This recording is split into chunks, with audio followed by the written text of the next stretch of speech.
Hey friends, welcome to a Halloween special, and special thanks to Carissa for requesting today's mini-sode. Today, we're heading south of the border, deep into the heart of Guanajuato, Mexico, where an old stone mansion still whispers the cries of the dead. They call it Casa de los Lamentos, or the House of Laments. A place tied to Tadeo Fulgencio Mejía, a man whose grief and obsession left behind something far darker than just broken walls and shadows. This isn't just history, it's horror etched into brick and blood.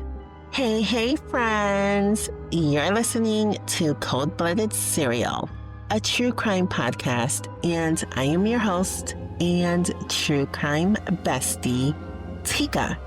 Since this case is so old, there's not a ton of information on Tadeo Fulgencio Mejía, which is why this is a Halloween mini-sode. I hope you all enjoy it. Grab your headphones and let's dive in. Tadeo Fulgencio Mejía was a wealthy mining engineer who bought a building that was built in the 18th century by a man named Marquis de San Clemente. The building was used as a post office until 1890, when Tadeo purchased the building as a gift for the love of his life, his wife, Maria Constanza de la Rivera, whom he loved more than anything and anyone in the world. The two of them quickly moved in, and for a while, life was good. Like, they were the perfect couple. They were happily in love. Everything was going so good for them. But we all know good things don't last forever.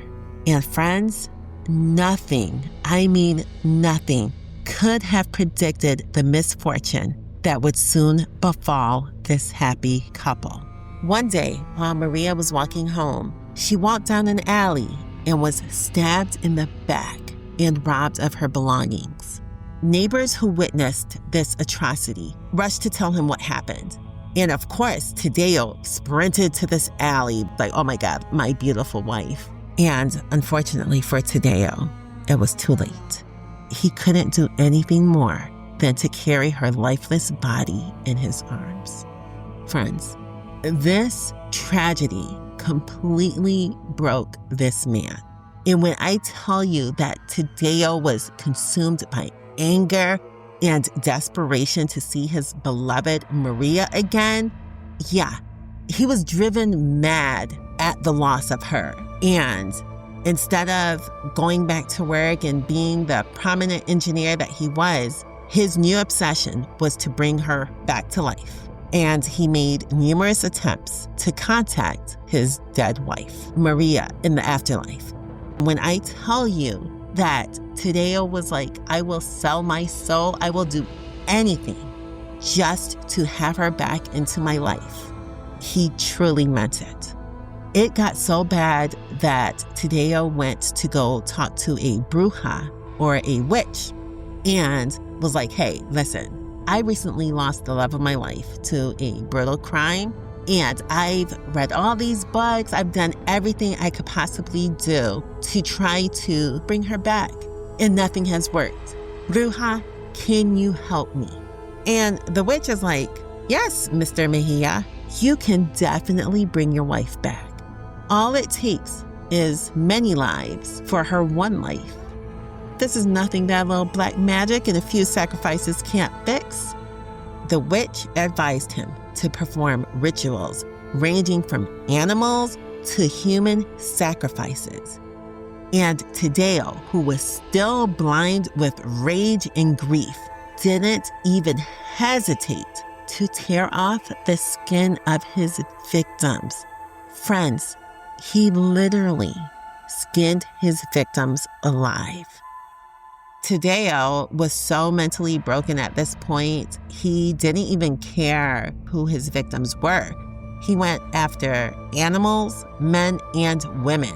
And to this day, no one knows exactly how many lives he took. But after killing numerous humans and animals, he finally realized that the atrocities he was committing were ineffective. And this broken, grief-ridden serial killer, out of desperation, decided to take one more life. On a date that I don't have, Tadeo Fulgencio Mejía picked up a gun and shot himself in the head, hoping to have a chance to be reunited with his great love in the afterlife. Unfortunately, him taking his own life also prevented him from being punished for his crimes, which were committed mostly in the basement. Once the police finally caught wind of what he was doing, it was too late, as he had already killed himself. And when they went to the crime scene, which was Tadeo's basement, the police found numerous books on the occult and black magic, as well as complete skeletons and other remains of body parts. There was also a lot of ash that was found in the basement because Tadeo often burned the bodies of his victims when he was done performing his ritual. This made it impossible for anyone to know exactly how many people suffered at the hands of this serial killer. According to legend, it's said that the desperate screams of Tadeo Mejia's victims still echo through the house where his sinister deeds were carried out. And some say they still hear a constant tapping of heels at midnight. The building that Tadeo once occupied has now been converted into a museum that can be toured by daring tourists. It includes a guide who is responsible for recounting the story in a conducive atmosphere.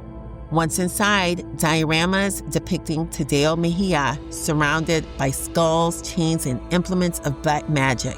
There's also unsettling displays that focus on his lost relationship, with shelves of ceramic dishes from the 19th century, alongside framed photos of Tadeo Mejía and his lost love, Maria Constanza. And so, the House of Laments still stands, not as a home, but as a museum. The legacy of Tadeo Fulgencio Mejía lingers in every shadow, every whisper of the wind that passes through its halls. The cries of his victims are reminders that grief, when twisted by madness, can leave behind horrors that never fade. And friends, thank you for listening. Happy Halloween. And until next time, stay safe, stay curious, and I'll talk to you soon. Bye.